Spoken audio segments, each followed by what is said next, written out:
prometí el bien y el mal rechazaré. Si sé que tú eres Señor, soberano y justo, como el de alabarte en bendición y olvidarte en el dolor. Si sé que tienes el control de toda tu creación.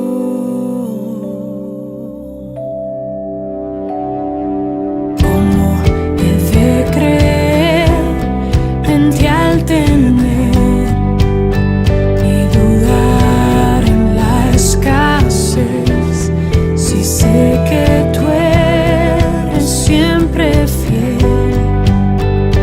y nunca cambias, como te de seguir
todos mis amigos, un abrazo fraterno para cada uno de ustedes. Bueno, y empezamos ahora con Mateo capítulo 8, versos 1 al 4. Amén. Les ruego por favor que abran sus Biblias entonces ahora mismo en el Evangelio de Mateo capítulo 8, versos 1 en adelante. Un pasaje muy conocido por todos nosotros, el encuentro de Jesús con un leproso. Hermanos, he pedido a Dios en oración que no permita que la familiaridad con este pasaje nos impida sacar el provecho de las virtudes del texto bíblico. Recordemos que la Biblia revela el pensamiento y la mente de Dios, y no importa cuánto nos esforcemos en estudiarla, nunca llegaremos a agotar el caudal infinito de sabiduría y conocimiento que encontramos encerrado en este sagrado libro. Mateo capítulo 8, versos 1 al 4. Y cuando bajó del monte, grandes multitudes le seguían. Y aquí se le acercó un leproso y se postró ante él diciendo: Señor, si quieres, puedes limpiarme. Y extendiendo Jesús la mano, lo tocó diciendo: quiero, sé limpio. Y al instante quedó limpio de su lepra. Entonces Jesús le dijo: mira, no se lo digas a nadie, sino ve, muéstrate al sacerdote y presenta la ofrenda que ordenó Moisés para que les sirva de testimonio a ellos. Esta era la enfermedad más temida en los días de Jesús debido a que no tenía cura. Jesús tocó al leproso, con lo cual se contaminaba a sí mismo, y sin embargo su toque significaba curación. También sanó por medio de su palabra. Lo ves en el verso 3, sé limpio. Levítico 13 describe la prueba que debía realizar el sacerdote en cuanto a la lepra y muestra cómo la lepra es un cuadro del pecado. Vemos, por ejemplo, que yace más profundo que la piel. Levítico 13, verso 3, nos dice: y el sacerdote mirará la infección en la piel del cuerpo, y si el pelo en la infección se ha vuelto blanco y la infección parece más profunda que la piel de su cuerpo, es una infección de lepra. Cuando el sacerdote lo haya examinado, lo declarará inmundo. También nos describe Levítico que esta se extiende. El capítulo 13, verso 7, dice así: pero si la postilla o la mancha, la irritación, se extiende en la piel después que él se haya mostrado al sacerdote para su purificación, volverá a presentarse al sacerdote. Pero también describe Levítico que contamina. En el capítulo 13, versos 44 y 45, dice: es un leproso, es inmundo. El sacerdote ciertamente lo declarará inmundo. Su infección está en su cabeza. En cuanto al leproso que tenga la infección, sus vestidos estarán rasgados, el cabello de su cabeza estará descubierto, se cubrirá el bozo y gritará: inmundo, inmundo. También describe Levítico que aísla de Dios y del hombre. Levítico 13:46, permanecerá inmundo todos los días que tenga la infección. Es inmundo, vivirá solo, su morada estará fuera del campamento. Pero también vemos otra descripción, y se trata con ella con fuego. Levítico 13:52, quemará pues el vestido, ya sea la urdimbre o la trama en lana o en lino, o cualquier artículo de cuero en el cual aparezca la marca, porque es una lepra maligna. En el fuego será quemado. También vemos que la nación de Israel fue descrita como contaminada con lepra. En Isaías 1, 5 y 6 nos dice: ¿dónde más seréis castigados? ¿Continuaréis en rebelión? Toda cabeza está enferma y todo corazón desfallecido. De la planta del pie a la cabeza no hay en él nada sano, sino golpes, verdugones y heridas recientes. No han sido curadas, ni vendadas, ni suavizadas con aceite. Levítico 14 describe la ceremonia que el leproso sanado debía atravesar cuando se le declaraba limpio. Describe la obra de la cruz. Mateo comienza esta sección de la siguiente manera, capítulo 8, verso 1. Cuando descendió del monte, grandes multitudes lo acompañaban. El estado asombroso o el estado de asombro que se anota en los versos anteriores, me refiero a Mateo 7, versos 28 y 29, explica el hecho de que la gente no abandonara a Jesús inmediatamente al terminar el sermón. ¿Lo recuerdan? Cuando descendió del monte, siguieron tras él y lo rodeaban. Y bien, tal vez se le podrían haber unido otros que no lo habían oído hablar. Hermanos, noten el plural en el verso 1 del capítulo 8. Grandes multitudes. Ahora se dirigía a Capernaum. Recuerden dónde empezó, capítulo 5, verso 1. Y cuando vio las multitudes, subió al monte y después de sentarse, sus discípulos se acercaron a él. Ahora vean Lucas 7, 1. Cuando Jesús terminó todas sus palabras al pueblo que le oía, es decir, el sermón del monte, se fue a Capernaum. Sin embargo, no se dice en los evangelios exactamente cuándo y dónde ocurrió el milagro que vamos a revisar. Ni Marcos 1:40 ni Lucas 5:12 ayudan en este sentido. Para nosotros basta saber que este hecho de compasión y poder no fue hecho en un rincón. Lo puedes ver en Juan 11:47, Hechos 4:16, capítulo 26, verso 26. Había, sin duda, muchos testigos oculares. Verso 2, capítulo 8. Y fíjense, un leproso se le acercó, se arrodilló delante de él y le dijo: Señor, si quieres, puedes limpiarme. La enfermedad que en la actualidad llamamos lepra generalmente empieza con dolores en ciertas zonas del cuerpo. Luego sigue el entumecimiento de miembros. Pronto, la piel pierde su color original en aquellos puntos. Comienza a engrosarse, a ponerse brillante y escamosa. En realidad, la enfermedad se llama lepra debido a que la piel se pone escamosa. Y viene de la palabra griega lepos o lepis, que significa escama. A medida que progresa la enfermedad, los lugares donde la piel se ha engrosado llegan a tener llagas sucias y úlceras provocadas por un pobre riego sanguíneo. La piel, especialmente alrededor de los ojos y las orejas, comienza a formar protuberancias con profundos surcos entre las hinchazones, de tal modo que el rostro de la persona afectada comienza a parecerse a la cara de un león. Los dedos se caen o son absorbidos. Los dedos de los pies se ven afectados de la misma manera. Se caen las cejas y las pestañas. Ya ahora se puede ver que la persona en esta lamentable condición es leprosa. Al tocar con el dedo también se puede palpar, aún se puede oler, porque el leproso emite un olor muy desagradable. Además, en vista del hecho de que el agente productor de la enfermedad frecuentemente también ataca la laringe, la voz del leproso adquiere aspereza, su garganta adquiere ronquera y ahora no solamente se puede palpar, ver y oler al leproso, sino también se puede oír su desagradable voz. Y si tú permaneces con él durante algún tiempo, puedes imaginar un sabor peculiar en la boca, probablemente provocado por el olor. Todos los sentidos de una persona sana captan la presencia de la lepra.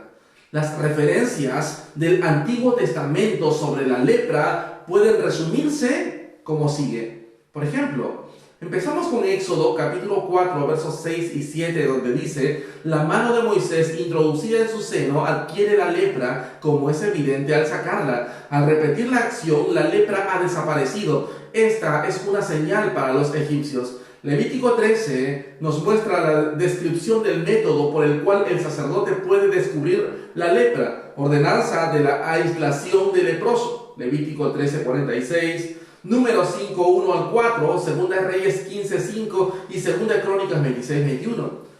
También Levítico 14 nos habla de las ofrendas prescritas en conexión con la purificación del leproso. Números 12:10 nos habla de la rebelión de Miriam castigada con lepra. Lo vemos en el capítulo 12, versos 13 al 15. Deuteronomio, capítulo 24, versos 8 y 9, nos habla de la reafirmación de los mandamientos previos respecto de la lepra con un recordatorio del castigo de Miriam. Segunda de Samuel 3:29 nos habla de la maldición de David sobre la casa de Joab, que incluye la estipulación que nunca falte quien sea leproso. Segunda de Reyes 5, especialmente los versos 14 y 27, vemos Naamán curado de su lepra. Giesi es castigado con ella. Segunda de Reyes 7, los 4 leprosos de Samaria, su peculiar situación, valerosa resolución, sorprendente descubrimiento y ejemplar respuesta al deber. Segunda de Corintios 26, 19, 23, Segunda de Reyes 15, 5. Usías sigue el ejemplo de Miriam y es castigado en forma similar. Como algunos la ven, la lepra mencionada en el Antiguo Testamento no es equivalente a lo que en el día de hoy se llama lepra. Otros discrepan de esta posición. El doctor Huizenga, él ha basado su conclusión en un estudio detallado del material bíblico pertinente y en su propia experiencia con leprosos, dice: yo creo que Moisés describe una enfermedad definida, una enfermedad que corresponde a lo que en la actualidad llamamos lepra, aunque los síntomas podrían no ser los mismos. Las referencias del Nuevo Testamento son las siguientes. Ahora que hemos visto las del Antiguo Testamento, en el Nuevo Testamento, por ejemplo, este pasaje, Mateo 8, 1 al 4, vean Mateo 1, 40 al 45, Lucas 5, 12 al 16, Mateo 10, 8, por ejemplo, limpiad leprosos, Mateo 11, 5, los leprosos son limpiados, Lucas 4, 27, y muchos leprosos había en Israel, ninguno de ellos fue limpiado sino Naamán el sirio, Lucas 17, 11 al 19, de los 10 leprosos que fueron limpiados, solamente uno, un samaritano, volvió a dar gracias, Mateo 26, 6 al 13, y Marcos 14, 13 al 9, Jesús es ungido en el hogar de Simón, el ex leproso. Ahora, ¿es contagiosa la lepra? Las autoridades consultadas reconocen que la lepra no es muy contagiosa. Muchos misioneros han trabajado entre leprosos durante años y nunca se han visto infectados con esta terrible enfermedad. Sin embargo, hay excepciones. El carácter contagioso de la lepra es confirmado por el hecho frecuente de que el bebé japonés que la madre lleva en una correa a la espalda de tal modo que la frente del bebé está en contacto habitual con la parte posterior del cuello de la madre. Adquiere la enfermedad de su madre infectada, manifestándose la primera evidencia de la transmisión en la frente. Y también la bien comprobada expansión gradual del flagelo una vez que ha entrado en una región. Este carácter infeccioso de la lepra muestra la sabiduría de las leyes que se encuentran en Levítico 13, según las cuales el leproso debía ser aislado de la comunidad. Pero, sin embargo, vemos lo siguiente. Lo que la Escritura enfatiza no es su carácter contagioso, sino más bien el hecho de que deja ceremonialmente inmunda a la persona afectada y la separa del contacto social y religioso con su pueblo. ¿Es curable la lepra? El siguiente incidente confirma el hecho de que se considera virtualmente incurable. El rey de Siria envió cartas al rey de Israel en que decía: cuando lleguen a ti estas cartas, sabe por ellas que yo envío a ti mi siervo Naamán para que lo sanes de la lepra. El resultado: el rey de Israel rasgó sus vestiduras y exclamó: ¿soy yo Dios que mate y dé vida para que éste envíe a que sane un hombre de su lepra? Lo vemos en 2 Reyes capítulo 5 verso 7. Aunque en la actualidad los especialistas conocen que hay casos esporádicos de personas afectadas con la terrible enfermedad que se han curado sin tratamiento, y aunque en tiempos modernos las sulfonas, que son compuestos químicos, y drogas aún más nuevas han producido resultados favorables, queda como un hecho de que hasta hace muy poco la lepra era considerada generalmente como una afección incurable. ¿Saben? Los rabinos consideraban la curación de la lepra tan difícil como la resurrección de un muerto. Sin embargo, Dios es poderoso para curar la lepra, como lo comprueban claramente Números 12, 13 al 15, 2 Reyes 5, 14, Mateo 8, 2 al 4 y paralelos. Capítulo 11, verso 15, Lucas 7, 22 y capítulo 17, versos 11 al 19. Pero en el momento en que Jesús fue confrontado con el leproso mencionado en nuestro pasaje, Mateo capítulo 8, versos 2 al 4, no habían ocurrido aún las curaciones mencionadas en el Nuevo Testamento, y las curaciones del Antiguo Testamento habían sido ciertamente pocas. Así que, de todos modos, desde un punto de vista puramente humano, las perspectivas no parecían para nada alguno favorables. No solamente esto, sino que un leproso podría bien estremecerse ante la sola sugerencia de siquiera acercarse a alguien pidiendo ayuda. ¿Por qué? Porque la lepra era considerada por la mayoría de la gente como horror supersticioso, como ocurre también en la actualidad. Hay un factor que hace que la lepra sea diferente de todas las demás enfermedades, y es el estigma social que se relaciona con ella. Esta marca de infamia o desgracia aparta a sus víctimas de toda otra persona. En todas partes, el estigma social de la lepra es igual, en todas partes. Deducimos, por ejemplo, de Job, capítulo 4, verso 7, que dice: recuerda ahora, ¿quién siendo inocente ha perecido jamás? ¿O dónde han sido destruidos los rectos? Capítulo 8, verso 20, he aquí, Dios no rechaza al íntegro, ni sostiene los malhechores. Capítulo 11, verso 6, y te declarará los secretos de la sabiduría, porque la verdadera sabiduría tiene dos lados. Sabrías entonces que Dios olvida parte de tu iniquidad. Capítulo 22, versos 5 al 10. También Lucas 13, 1 al 5 y Juan 9, 2. Y sus discípulos le preguntaron diciendo: Rabí, ¿quién pecó, este o sus padres, para que naciera ciego? Vaya, que entre los judíos también prevalecía la noción errónea entonces, aunque universal, según la cual una persona gravemente aquejada de enfermedad debía ser notoriamente perversa, superstición que fue refutada por Jesús. Así podemos imaginarnos que si el leproso mencionado en Mateo 8, 2 al 4 hubiera tratado de acercarse al judío promedio, no queriendo quedar ceremonialmente inmundo o por no ser visto con un individuo sobre quien estaba la terrible maldición del Todopoderoso, según lo creían ellos, se hubiera apresurado a ponerse a salvo mientras se envolvía lo mejor que podía con la túnica exterior a fin de no contaminarse. Consecuentemente, la mayoría de los leprosos desesperaría la posibilidad de una curación. Aún los pocos que se atreverían a abrigar esperanzas tenían que pararse lejos, lo vemos en Lucas 17, 12, mientras gritaban pidiendo ayuda. Pero fíjense bien, este leproso camina directamente hacia Jesús y se arrodilla delante de él con toda humildad, su rostro en tierra, dice Lucas 5:12, poniendo toda su alma en este acto de reverencia y adoración. Mientras lo hace, dice: Señor, si quieres puedes limpiarme.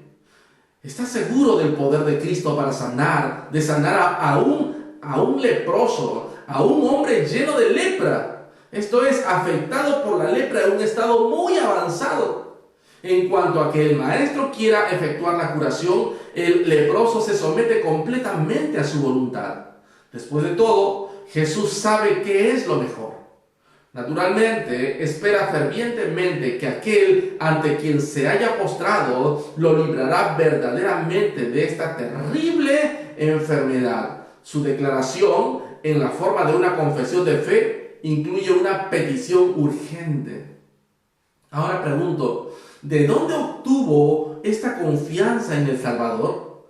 ¿No es del todo probable que haya oído acerca de milagros anteriores realizados en la misma región general, como en Mateo 4, 23 y 24, Marcos 1, 21 al 32 y verso 39, Lucas 4, 31 al 41 y Juan 2, 1 al 11? El Señor había aplicado este conocimiento al corazón del leproso. No sabemos si el leproso ya se daba cuenta, aunque confusamente, que por medio de las palabras y milagros de Cristo se estaban cumpliendo las profecías mesiánicas. Bastaría para honrar su memoria declarar que esta conmovedora confianza en el poder de Jesús para sanarle aún a él, cuya condición probablemente era considerada por toda otra persona como más allá de toda esperanza, debe servir como ejemplo para todos. Podemos estar completamente seguros que cuando este hombre llamó Señor a Jesús, como lo vemos también en Mateo capítulo 7, versos 1 a 23, quería decir mucho más que Señor. Cuando él llamó Señor a Jesús, quería decir algo más que eso. Miren el verso 3. Así que él, Jesús, extendió la mano, lo tocó y dijo, quiero, sé limpio. Repetidas veces los evangelios hablan del toque sanador de las manos de Cristo. A este verso podemos añadir el verso 15 del capítulo 8, capítulo 9, versos 18, 25, 29, capítulo 17, verso 7, capítulo 20, 34. A veces los enfermos mismos tocaban a Jesús, como Mateo 9, 20 al 22. De cualquier forma, los afligidos eran sanados. Evidentemente, en conexión con el contacto físico, el poder sanador salía del Salvador y era transmitido a la persona que lo necesitaba. Marcos 5:30, por ejemplo. Sin embargo, esto no era magia. El poder sanador no se originaba en sus dedos ni en su ropa. Venía directamente del Jesús divino y humano, de su voluntad todopoderosa y de su corazón infinitamente compasivo. Había poder sanador en ese toque porque Él era y es compasivo hacia nuestras debilidades. Lo vemos en Hebreos 4:15. No se debe interpretar que según Marcos 1:41, movido a compasión, extendiendo Jesús la mano, lo tocó y le dijo, quiero, sé limpio. No se debe malinterpretar entonces que según Marcos 1:41, Jesús tuvo misericordia cuando extendió la mano y tocó al leproso. La necesidad y la fe del leproso encontraron una respuesta inmediata en la pronta disposición del Señor para ayudar. Y su prontitud era tal que su poder y su amor se entrelazaban. A veces se dice que entre las personas o las palabras del leproso y las de Jesús hay perfecta correspondencia. Esto es correcto en el sentido que las dos declaraciones no están en conflicto, sino que están en completa armonía, revelando aún una identidad parcial en la fraseología. Sin embargo, uno también podría decir que las palabras del Señor superan la pura correspondencia. Ahora, en verdad, el sí, ojo, en verdad el si quieres puedes limpiarme del leproso, recibo como respuesta el sí puedo de Cristo, implícito en su acto de sanarlo. Pero el si quieres del leproso se ve superado por el rápido y espléndido quiero del Maestro. Aquí la voluntad, el querer, se une al poder y la supresión del sí unido a la adición del sé limpio transforma la condición de repugnante enfermedad en una de salud firme. E inmediatamente su lepra fue limpiada. La restauración fue inmediata y completa. La frente, los ojos con sus cejas y pestañas, la piel, la membrana mucosa de la nariz y la garganta, los dedos de las manos y los pies, cualquiera que fuera la parte del cuerpo infectada por el bacilo de la lepra, fueron completamente e instantáneamente restaurados. Mejor aún, para este hombre se abrió completamente la puerta de la restauración social y religiosa, como lo demuestra lo que sigue en el verso 4. Jesús le dijo, asegúrate de no decírselo a nadie, sino ve, muéstrate al sacerdote y como testimonio ante ellos, presenta la ofrenda que Moisés prescribió. ¿Cuál era la razón para la restricción impuesta a este hombre? El contexto no expresa claramente la razón, pero merecen atención las siguientes razones sugeridas, por ejemplo, para explicar la orden dada al leproso de guardar silencio. Por ejemplo, al hombre se le manda que se dé prisa y se dirija al templo en Jerusalén para ser examinado inmediatamente por el sacerdote en conformidad con las leyes de Moisés. Levítico 14, como se señaló más hace un momento. Ser declarado limpio de la lepra y apto para presentar las ofrendas requeridas. También, cuando los sacerdotes descubren posteriormente que Jesús fue quien lo sanó, la declaración de su purificación que ya se habrá dado serviría como testimonio acerca del respeto de Jesús por la ley mosaica, como vemos en Mateo 5:17, cuando él dijo, no penséis que he venido para abolir la ley o los profetas, no he venido para abolir, sino para cumplir. Entonces, se darían cuenta del respeto de Jesús por la ley mosaica y de su amor y poder empleados para beneficio de los necesitados. Por medio de este testimonio, los sacerdotes que todavía lo rechazan se estarán condenando a sí mismos, porque tal rechazo estaría en conflicto con la evidencia basada en sus propias observaciones. Por supuesto, esto presupone que tan pronto como el leproso fue sanado por Jesús, él debe ir inmediatamente a Jerusalén. No debe tardar, porque en tal caso la noticia de que Jesús le había restaurado la salud pudiera llegar a los sacerdotes antes que el leproso mismo. Con el resultado entonces que la jerarquía sacerdotal de Jerusalén, por su odio a Jesús, podría negarse a declarar limpio al ex leproso. Por ello, el leproso no debía demorar contando a los vecinos y a otros acerca del milagro. Jesús no debe ser conocido mayormente como obrador de milagros, sino más bien como el salvador del pecado. Otra razón también podría ser demasiada publicidad con referencia a los poderes milagrosos de Cristo hubiera avivado tanto las llamas del entusiasmo en cuanto a Él como posible libertador del yugo romano, que la oposición y la envidia suscitadas por tanta atención habrían producido un fin prematuro a su ministerio. También otra razón podría ser, no habría sido correcto que Jesús alentara una aclamación extensa durante los días de su humillación. La razón por qué es tan difícil elegir entre estas posibilidades no es que sean tan malas o irrazonables, sino al contrario. La teoría primera, la A por decirlo, parece un ingenioso intento de tomar en cuenta el contexto. La siguiente teoría, la teoría B, si le podemos decir así, está en línea con el hecho de que repetidas veces Jesús mismo reprendió el deseo de ver señales y milagros. Mateo 16:1 y siguientes, Lucas 4:23 y siguientes. La teoría siguiente, después de la segunda, concuerda con el hecho de que Jesús estaba muy consciente de haber sido designado para hacer las obras que el Padre le había dado que hiciese, habiéndose determinado definidamente cada detalle de esta obra en el decreto eterno, de modo que para cada acto había un momento determinado.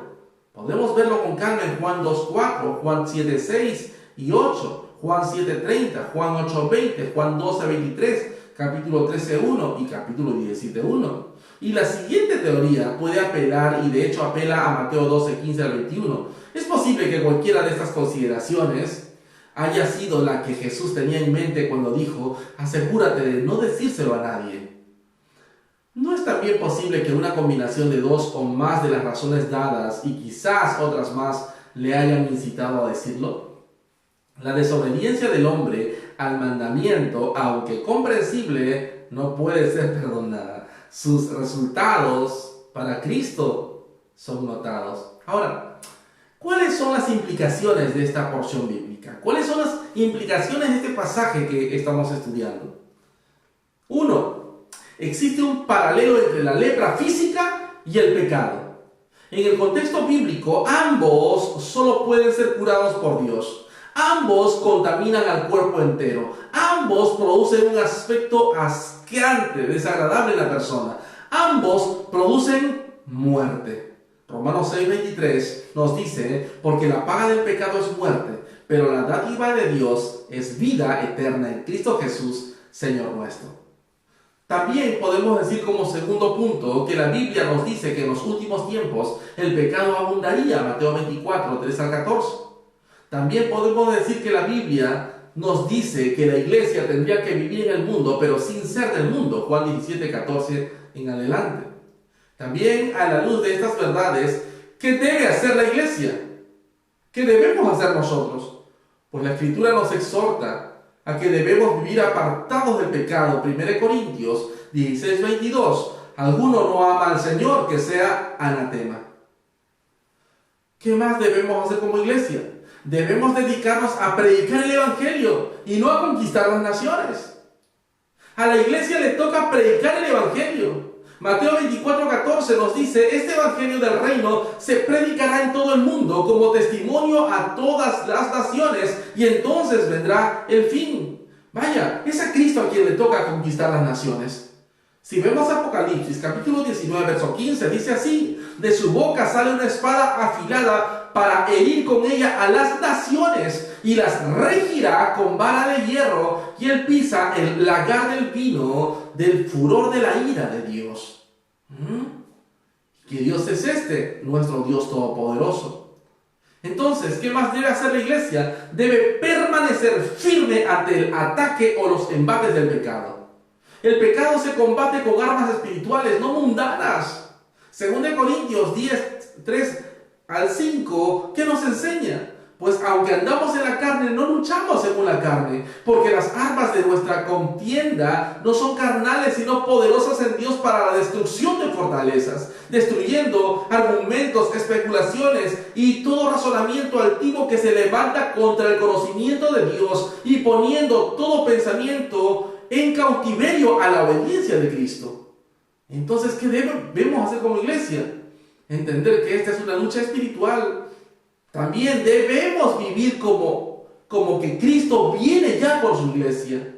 Efesios 5:27, a fin de presentársela a sí mismo una iglesia en toda su gloria, sin que tenga mancha ni arruga ni cosa semejante, sino que fuera santa e inmaculada. Esto nos lo enseña 2 Corintios 6:14, capítulo 7, verso 1, Apocalipsis 22, versos 10 y 17. Que el Señor nos ayude. El Señor nos ayude a entender cuán contaminante, cuán tóxica, cuán desastrosa es la lepra en el corazón del ser humano.